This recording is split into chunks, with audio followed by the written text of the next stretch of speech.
नमस्कार दोस्तों, स्वागत है आपका हमारे इस चैनल धूप धुनुची आरती में।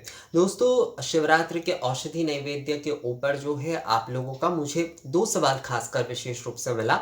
वो ये है, एक तो ये मिला कि भगवान शिव को जो है, जो औषधि नैवेद्य दिए जाएँगे वो मतलब जो द्रव्य होंगे वो किस प्रकार का होंगे? अर्थात जो है आसानी से मिलने वाले किन-किन वस्तुओं से जो है भगवान शिव को धूप नैवेद्यम या फिर बोल सकते हैं औषधि नैवेद्यम। बार-बार धूप एक्चुअली ये विषय इतना एक ही विषय है कि धूप सामग्री और औषधि सामग्री एक ही विषय है, तो बार-बार यही विषय आ जाता है। तो जो औषधि सामग्री के जो नैवेद्य हैं, वो किन-किन सामग्रियों से देना चाहिए जो आसानी से मिल जाता है इसके ऊपर।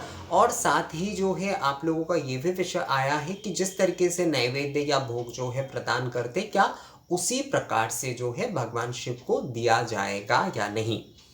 तो पहली बात मैं जो दूसरे नंबर का जो सवाल है उससे मैं शुरू करता हूँ। भगवान शिव के जो आप त्र्यंबकम यजामहे सुगंधिम पुष्टिवर्धनम, तो सुगंधिम पुष्टिवर्धनम, सुगंध से पुष्टिवर्धन हो रहा है, वहीं पर जो है ये औषधि है दोस्तों। कहा जाता है ना कि महामृत्युंजय मंत्र, जब हमें किसी भी प्रकार का कोई आस नहीं रहता है, किसी भी प्रकार का कोई हमें कुछ किनारा नहीं दिखता है, किसी के अगर कोई समस्या आदि हो, यानी कि किसी शारीरिक समस्या हो या फिर मानसिक भी कोई समस्या हो, तो उस समय आप जो है भगवान शिव के धूप दीप अर्चन करके महामृत्युंजय मंत्र का जाप करते हैं, तो उससे आपको मानसिक और शारीरिक रूप से बीमारी से निजात मिलता है। इसके पीछे का कारण ये है कि मंत्र में ही कहा जा रहा है, त्र्यंबकम यजामहे सुगंधिम पुष्टिवर्धनम। सुगंधि से पुष्टिवर्धन होना, वातावरण, ये मंत्र उच्चारण के साथ साथ जो है, जो भी धूप दीप अर्चन की सुगंध है, और उसके साथ साथ मंत्र में भी एक आप देखिएगा, ये मंत्र जब आप बोलते रहेंगे एक साथ जो है 28 बार या फिर 108 बार आप बोलते रहेंगे, तो आपके आसपास का वातावरण जो है ना, एक अजीब सा खुशबू महसूस किया जाता है। एक मन से पढ़ना होगा, ऐसा नहीं कि आपने किसी भी प्रकार से पढ़ दिए और बस आपको बहुत सारे लोग, मैं कुछ मंत्र के बारे में बोलता हूँ तो बहुत सारे लोग मुझे कहते हैं कि दादा हमने तो इस प्रकार से किए तो हमें तो नहीं मिला। एक मन से आपने किए हैं क्या? एक मन से आपको करना होगा, तभी वो सारी चीज़ें महसूस होता है। कई समय मैं ऐसे पाठ करता हूँ तो मुझे महसूस होता है, कई समय नहीं होता है, क्योंकि मेरा भी मन शायद कई समय भटका होता है। मैं मंत्र तो जाप कर रहा हूँ पर मन शायद उसमें पूरी तरह से एकाग्रतापूर्ण नहीं है। पर बहुत से समय एकाग्रतापूर्ण आप धूप दीप अर्चन के बाद जो है अगर महामृत्युंजय का संपूर्ण पाठ करके देखेंगे, तो उसमें आपको एक अलग से खुशबू का महसूस होता है। ये आपको एकाग्र होकर एक मन से करना होगा। ये विषय जो है मैं फिर से आप लोगों को रिपीट कर रहा हूँ, क्योंकि बहुत सारे लोग आप लोगों में से शायद करेंगे और उसके बाद मुझे कहेंगे कि दादा हमें तो कुछ महसूस नहीं हुआ। एकाग्र होकर पूर्णता करना होगा। और ये एकाग्रता असल में क्या होता है, हमें खुद भी कई समय समझ में नहीं आता है कि एकाग्रता का असल विषय जो क्या है। अभ्यास करते करते होता है, और किसी किसी दिन जो है अचानक हमारा मन बहुत ही शुद्धता के साथ जो है एकाग्र हो जाता है, और उस समय हमें ये महसूस होता है। ये अचानक हो सकता है और आपके अभ्यास के माध्यम से हो सकता है, ये दोनों माध्यम से जो है ये हो सकता है। तो इस मंत्र में ही कहा जा रहा है सुगंधिम पुष्टिवर्धनम, और जो धूप के मंत्र है गंधाढ़ सुर भोजन वनस्पति रसो दिव्य गंधाढ़ सुर भोजन, तो वनस्पति के रस समृद्ध, जो औषधि गुण के, जो वनस्पति के जो रस समृद्ध जो भी सारे सामग्री है, जिसके गंध जो है वो सुर भोजन है, तो वही जो है हम भगवान को मया निवेदित भक्ता धूप हयंग प्रतिगृह्यतम। तो इसका मतलब क्या हो रहा है कि जो वनस्पति औषधि रस समृद्ध जो गंध, जो कि देवताओं के भोजन है, और यहाँ पर देखिए क्या कहा जा रहा है कि सुगंधिम पुष्टिवर्धनम, अर्थात सुगंधि से पुष्टिवर्धन होता है। तो ये दोनों विषय ही जो एक है, तो इसलिए ही जो है भगवान शिव को आप औषधि नैवेद्य अवश्य ही, नैवेद्य भोग आदि जैसे आप चढ़ाते बिल्कुल उसी प्रकार से ही आप निवेदन कर सकते हैं। कोई समस्या उसमें नहीं है। भगवान शिव ही नहीं, माता पार्वती को, सभी को आप कर सकते हैं। और सभी पूजा में ये औषधि धूप नैवेद्य जो है, औषधि नैवेद्य के तौर पर जो है आप निवेदन कर सकते हैं। हमारे ये जो सारे विषय है ना, ये औषधि नैवेद्य, मान लीजिए सर्व औषधि आदि, जैसे कि हम कलश की जल आदि में देते हैं और वही जल जो है जब विसर्जन करते हैं तो वही जल हम लोग अपने सिर पर छिड़कते हैं और पूरे घर में जो है उसको छींटा देते हैं। इसके पीछे का कारण क्या है? हमारे वातावरण, जो भी सारे हमारे विषाणु आदि है हमारे शरीर घर आदि में, वो नाश होना।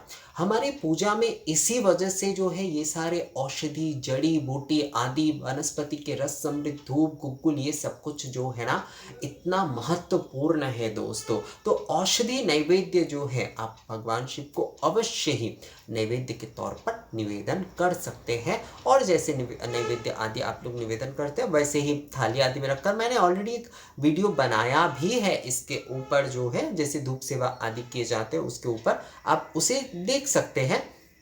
या फिर मैं जो है आप लोगों के लिए कैसे औषधि नैवेद्य साधारण तौर पर दिए जाते हैं उसके ऊपर भी मैं आपको बता दूंगा। हाँ, औषधि नैवेद्य जब आप दे रहे हैं तो उस समय जो है आपको आवाज़ नहीं करना चाहिए। औषधि नैवेद्य देते समय आपको मौन रहना चाहिए। ये जो होता है इसे धूप भोग भी कहा जाता है, धूप नैवेद्यम भी कहा जाता है, सेम ही होता है असल में।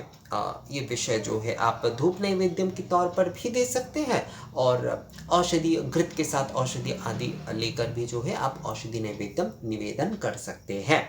अब साधारण तौर पे कौन कौन से सामग्री से जो है आप भगवान शिव को औषधि नैवेद्य प्रदान कर सकते हैं? तो इसमें जैसे कि देखिए, राल, गुग्गुल, ये जो है ये तो कॉमन है, ये आप ले ही सकते हैं। उसके साथ साथ भीमसेनी कर्पूर, जटामांसी, उसके साथ जो है अगर बिल्व फल आपको मिल जाता है क्योंकि शिव पूजा है तो ये बहुत ही अच्छी बात है। उसके साथ साथ जो है अगर आप जो कमल गट्टे के बीज है वो अगर आप करना चाहते तो वो भी आप कर सकते हैं दोस्तों, कोई समस्या नहीं। बहुत सारे लोगों ने मुझसे कहा था कि क्या भगवान शिव को कमल गट्टे के बीज से जो है कर सकते हैं या नहीं? हाँ, बिल्कुल कर सकते, कोई समस्या नहीं है उसमें। आप जो है कमल गट्टे के बीज दे सकते हैं। आप जो है बिल्व फल धूप अगर आपको मिलता है तो वो भी जो है इस औषधि नैवेद्य में आप निवेदन कर सकते हैं। उसके साथ साथ घृत जो है वो आप अवश्य करिएगा। उसके साथ साथ जो है गुड़ आदि, बहुत सारे लोग मुझे बोल रहे थे कि क्या गुड़ आदि जो है वो औषधि नैवेद्य में निवेदन किए जा सकते हैं? नहीं, हाँ बिल्कुल कर सकते हैं। देखिए यहाँ पर भावना की अलग विषय, गुड़ जो है ना वो औषधियात ही होता है, यानी कि वो जो है आप देखिएगा बहुत सारे डॉक्टर कहते हैं कि आप जो है गुड़ खाइए पर चीनी आदि बिल्कुल मत खाएगा। चीनी आदि क्या होता है, वो रिफाइन होता है, पर गुड़ जो होता है वो औषधि होता है। गुड़ खाने से हमारे आयरन आदि के जो भी सारे समस्या होते हैं ना वो कम हो जाता है। तो गुड़ जो है वो आप अवश्य ही औषधि के तौर पर दे सकते हैं। शहद जो है वो आप औषधि के तौर पर दे सकते हैं। मैं ये बोल रहा हूँ कि जो आसानी से आप लोगों को मिल जाएगा वही सारे वस्तु जो है मैं आप लोगों को बता रहा हूँ। तो राल, गुग्गुल जो है, गुग्गुल और घृत, जैसे कि देवी के पूजन में भी जो है ना औषधि नैवेद्य अगर दिए जा रहे हैं या धूप नैवेद्य दिए जा रहे हैं तो गुग्गुल धूप या फिर नॉर्मली धूप जब दिए जा रहे हैं तो सुगंध के तौर पर या फिर अनुवासन आदि में भी, तो उसमें भी घृत मिश्रित गुग्गुल जो है वो बहुत महत्वपूर्ण होता है, बहुत विशेष होता है घृत मिश्रित गुग्गुल जो होता है। तो भगवान शिव के पूजा में भी आप घृत मिश्रित गुग्गुल जो है वो आप इस्तेमाल अवश्य कर सकते हैं दोस्तों, बल्कि आपको करना ही चाहिए। जटामांसी जो है वो आपको जटामांसी आसानी से मिल जाता है। जटामांसी आप जो है भगवान शिव के पूजा में अवश्य जो है इस्तेमाल करिए। उसके साथ साथ बेल फल धूप, आप जो है भीमसेनी कपूर, कपूर भगवान शिव को बहुत प्रिय है तो भीमसेनी कपूर जो है वो आप इस्तेमाल कर सकते हैं। कमलगट्टे के बीज, बिल्व फलम, ये आप इस्तेमाल करिए। शहद जो है वो आप इस्तेमाल करिए। गुड़ जो है वो आप इस्तेमाल करिए। और तो शिवरात्रि के पूजा में जो है आप इस प्रकार से जो है मतलब जैसे कि गुग्गुल, राल, बेलफल धूप, जटामांसी, गुड़, शहद, घृत के साथ जो है भीमसेनी कपूर बहुत सारे, अगर आपको बहुत कुछ नहीं मिल रहा है तो राल, गुग्गुल, कपूर और घृत से भी आप कर सकते हैं दोस्तों। औषधि नैवेद्य जो है वो आप इस प्रकार से भी कपूर, घृत, गुग्गुल और राल, उसके साथ साथ थोड़ा गुड़ अगर इस्तेमाल करना चाहे तो इस प्रकार से भी जो है आप भगवान शिव को औषधि नैवेद्य जो है वो प्रदान कर सकते हैं। तो भगवान शिव को औषधि नैवेद्य आप इस शिवरात्रि में अवश्य दीजिए और विशेष दिनों में जैसे कि हर महीने शिवरात्रि होते तो उस समय भी आप प्रदान कर सकते हैं और उसके साथ साथ जो है हर सोमवार भी अगर आप देना चाहते हैं तो वो भी दे सकते हैं। दूसरी पूजा में भी आप औषधि नैवेद्य अवश्य प्रदान कर सकते हैं।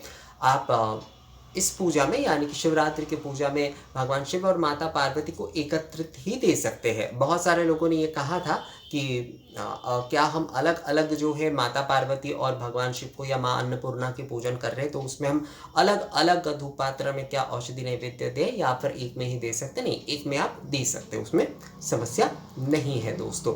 अगर अलग आयोजन कर पाते तो बहुत अच्छी बात है। आप देखिए आप संपूर्ण पूजा आदि कर लीजिए क्योंकि सभी लोगों के पास बहुत सारे पात्र नहीं होते तो इसलिए मैं कह रहा हूँ अलग अलग अगर दे पाते तो बहुत अच्छी बात है, पर एक साथ भी दिया जा सकता है। आप संपूर्ण पूजा आदि कर ले, भगवान शिव की पूजन पहले कर ले, उसके बाद माता पार्वती या माँ अन्नपूर्णा की आप पूजन कर ले, उसके बाद जो है आप लास्ट में जाकर जैसे कि नैवेद्य आदि भोग आदि जब आप अर्पण कर रहे हो उस समय आप जो है औषधि नैवेद्य आदि प्रदान करके उसके बाद आप आरती करिए दोस्तों। इससे जो है आपका पूजा जो है बहुत ही सुंदर होगा और आपको भी बहुत अच्छा लगेगा, आपका वातावरण भी देखिएगा।